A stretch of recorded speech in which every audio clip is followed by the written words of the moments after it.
Good morning. This morning we're going to talk about safe environment, especially in the home care setting. And because you are going to be a caregiver and give care in the home, you need to be aware of certain potentials, especially hazards in the environment. So once we have had this discussion, there's a few things I would like, hopefully, that you would take away from this discussion. And that would be, first of all, to identify physical conditions of the patient and how they might contribute to an accident. Also, state what are the most common causes of accidents around the home. Identify safety tips that you could utilize in the home setting. And also state what to do if there is a home fire. So let us begin. And first of all, let's look at the physical conditions of our patient that may contribute to accidents in the home. And I'm going to use the word patient, even though this is a person that maybe is a loved one. We're just going to call him a patient at this time. In the elderly population, there's a lot of different physical changes take place with age increasing. And let's look at some of those physical changes that take place during old age. And some of those changes can cause accidents if we're not aware of them. And so we'll go ahead and look at them, and then maybe you'll have an idea of what to watch for. As one gets older, a lot of seniors move a little slower and are less steady.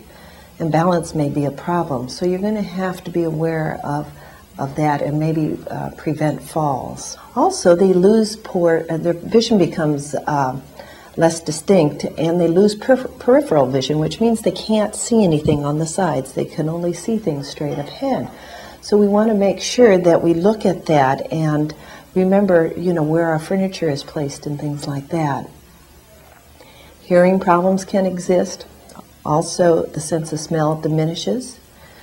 And so those are the areas in which we have concern about our patient. Confusion, poor memory, poor judgment also may occur in your patient.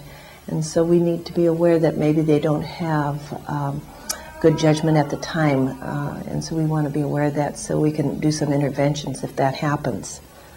Also, most of our elderly people or patients are taking medications, and a lot of our medications have different side effects. And one of the side effects, or a few of the side effects are, first of all, certain medications lower our blood pressure. And when it lowers our blood pressure, sometimes when we get up too fast, they become very dizzy and lightheaded. Another type of medication can cause drowsiness. And they might be really lethargic, and they shouldn't operate anything that would take dexterity. Sometimes with muscle coordination, it decreases with certain types of medications, so they're going to be unsteady. So we want to be there to assist them when they're ambulating around. And also, visual impairments can be caused by certain types of medications. So mainly what we want to be aware of is that if they are taking a medication, that we're aware of what the medication is and the side effects. Another issue that I need to bring up here is excessive use of alcohol. Sometimes alcohol mixed with medications can cause different reactions, and so we want to make sure that there isn't excessive use. So let's go ahead now and take a look at some other areas that can cause accidents in the home and how we can prevent them. Preventing falls. Most of the falls that we see in the home are usually happen in the bathroom or in the bedroom. And also they seem to happen between 6 p.m. and 9 p.m. And the statistics sort of show that maybe this is because they need to get up and use the bathroom, and they don't wait for people to help them. So a lot of times we want to make sure that we're aware of when the falls will take place and where. Other things that might be in our environment that could cause a fall could be like throw rugs that are on the floor that are not, do not have like a rubber mat on the back. Poor lighting, maybe cluttered areas, and maybe newspapers are all over or things like that where they could step on them and slip and fall. Furniture that is out of place. Maybe We've moved things around to get the hospital bed within our home. And now we have furniture that's not where it used to be, and the patient is not aware of that. Also, a big contributor to falls are our little pets, who just love us dearly, and they just run between our legs. And if you're unsteady anyway, you could have a problem there. So we have to watch our pets. In the bathroom, in the tub areas, they're really a problem, and we have quite a few falls in there, and we'll talk later about what we can do in the bathrooms to prevent anybody from slipping and hurting themselves. Persons who need to urinate, who get out of bed quickly, also may get dizzy and lightheaded, and that's another cause of many falls. So let's go ahead, and I'd like to just review some of the safety measures that we can use in our home that can help us make it a safe environment for our patient. So let's look, like I said, in the bathroom. First of all, the bath mats, they need to have rubber backing on them. So when someone gets out of the shower or of the tub, that it won't slide on them. We want to avoid area or throw rugs in other different areas of the home. Bathtubs should be equipped with the non-skid rubber strips, decreasing slippage when getting in and out. And those are the things that we can attach inside the bathtub or the shower that provides our feet with a good foundation. Handrails should be installed to assist the patient in the tub and in the shower area. Those are very important for our patients to hold on to. And also a bath chair. A bath chair, if we sit it into the shower area, and we have our showers adapted to a hand shower that they can sit in the shower and then use the hand apparatus, that would be wonderful. If they're weak, they've got a chair, and also they can stay longer, because sometimes in the shower, with the heat of the shower, people can get dizzy and lightheaded. So I believe that a shower chair is really important. Another thing in the shower are the faucets. Are they well labeled with it hot and cold? Sometimes we've seen with people in the home when they're not well get confused, and often would take the cold and turn it on, or the hot and get it confused. So to mark the faucets with good lettering of some sort, one hot, one cold, so we're not liable to scald the patient. Elevated toilet seats are also helpful for some clients in the bathroom area. They are a seat that we put on top of the toilet seat. It raises it up maybe 6 to 12 inches. And then when the client doesn't have, or I should say the patient, when they sit down, they don't have to go down quite so far, and it makes it easier. And also in the bathroom, you want to make sure that you have the bars in there also. So when it makes it easier for the resident or the patient to get up and pull himself up and let himself down safely on the toilet. Lighting in the bathroom. Night lights are really helpful. So you want to make sure you get a night light and put it in the bathroom. So when it's dark at night or during the evening hours and our patient has poor vision, they can walk in and find the light switches. The light switches also should be at a location that's comfortable for the patient if possible. If they're too high or too low, that can also cause people to lean down and maybe fall. Most important for our patients also, though, is to make sure when they get out of bed that we always put non-skid socks on. Those are the ones that have the little tape on the bottom and they come prepared like that, or to have slippers that are non-skid, and that means a slipper that has like a rubber sole. So those are very important, and a patient should never get out of bed without putting slippers on or some sort of non-slip coverings on his feet. Also, you want to, as a caregiver, talk to your patient here, your loved one, and let him know that you're here to take care of them, and that if he has to get out of bed and use the facilities, the bathroom, that you want to be notified. And usually we'll have a call light at the bedside, something that can notify you if he's too weak to call out. So you want to have some things like that available for him. In the home environment, there are some general safety measures that we can use also to prevent accidents. If the patient is using a wheelchair, we want to be very cautious about when we're putting them into a wheelchair. We always want to make sure that we look at safety issues.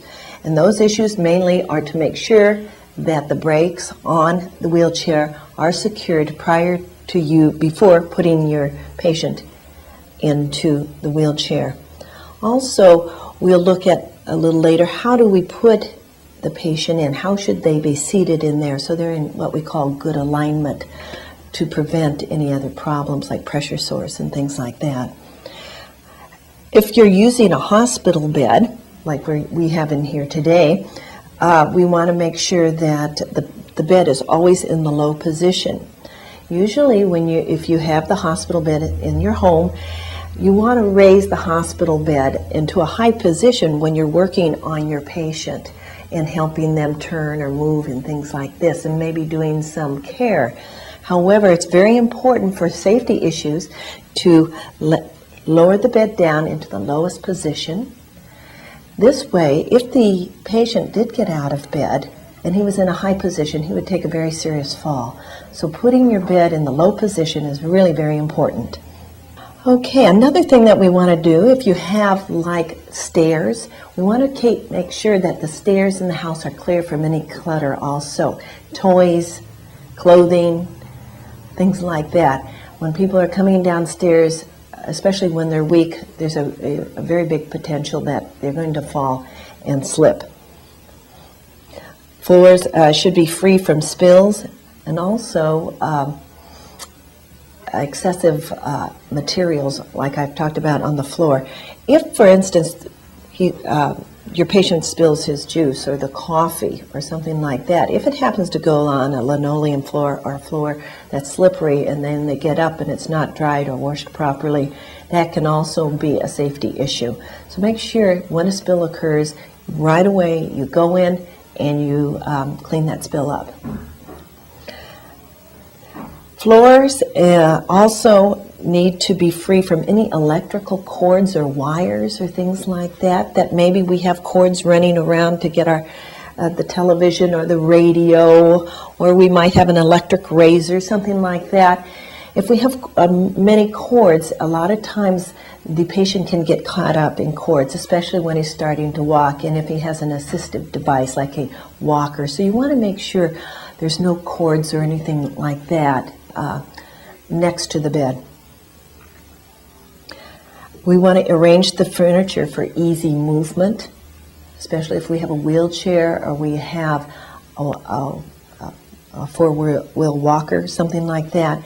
However, when we move, it's sort of a hard decision. When we open up a walkway so the patient can walk, we also disrupt their environment in the sense that they don't know where their furniture is, and it might confuse them. So we'll have to leave that up to you, but we do want an area in which you want to walk them and won't trip over any furniture.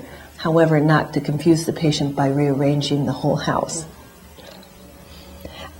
We also, at the bedside, would like to have a phone, and just in case of an emergency, it's always good to have a phone at the bedside. Maybe something, the caregiver might step out and the patient is too weak to get out of bed. He would have a means of communication with any emergency medical services that he might need. A lamp is really important. Good lighting, so if in the middle of the night they could turn the light on, if they couldn't find certain things that they were looking for. The patient's glasses and hearing aids, when they're taken off, make sure you place them right next on the bedside table. This way they can find them, they don't have to ring the bell and call for someone to come get them. It keeps them independent, and also those glasses are really important, that if they're wearing glasses that they should wear them all the time so they can see maybe dangers that are around them, like newspapers and things that they might slip and fall on. Also, a very important thing is if your patient is confused or has poor memory, It's really important for you to come in and check often what is happening in the room where the patient is. People with poor memory or confusion tend to get in, sometimes have problems that we ourselves would not have. So frequent observation is very important. Sometimes even we can have friends or family, other family members come over if it's a busy time, and have them come in and sit with the patient and do some visiting. Sometimes that helps a lot. When we leave confused people sometimes too long in a room, they have a tendency to get up and wander or walk around, and then we could have maybe a fall. We want to keep comfort items at the bedside. Make sure there's water, okay, or some type of liquid, so they could just pour it themselves. We want to make sure if it's a gentleman and he's using the urinal that it's placed on the side rail within easy reach. Those are some items, tissues, things like that. Just have those things very close by. We're talking now about using assistive devices to ensure that our patient doesn't fall when they're getting up. And first of all, we have what we call a cane, and there's different types of cane. This is one that has the single tip, which means there's one tip compared to maybe there's one that's called a tri-tip or a quad, meaning 3 prongs come out, or 4. But the main thing that we need to look at is, like, as a caregiver, what you need to do with the cane is make sure that it's in working condition, good working condition. You want to look at the tip of the cane. Make sure that the rubber bottom here is not cracked or any chipped, because that will throw you off if you're using a cane. You also want to make sure that you have the cane at the right height for the hip. We don't want it too high, because then we can't put our weight on it, and too low will throw us out of alignment. So we want to look at how high the cane is, and most of these canes are adjustable. Another apparatus or assisted device that we use is the walker. And this walker is a front wheel walker because it has 2 wheels, and the back have 2 legs, and we've put on some tennis balls to help it move smoother. And usually, this is the most common one that is usually used, because the patient can put their weight on it. It's very secure, it keeps them stable, and it really works very well for giving them stability. Some of the other ones have no wheels, and they have to pick up and move. And those are not as easy to use for a patient who's weak. So mainly you will see, like this, forward wheel walker in the home area. Well, we've talked about the cane, and we've also talked about the walker, but we have to remember that the wheelchair is a very important assistive device that we use for patients that are non-ambulatory or people who are not walking. And mainly the most important safety issues we want to remember about wheelchairs is that when we're going to transfer a patient over into the wheelchair, it is very important that the locks are set on both sides, and there you pull the handle forward, which makes the lever lock, and so the wheels will not roll on you. Also, another important thing we can remember with wheelchairs is that we can take the arms off.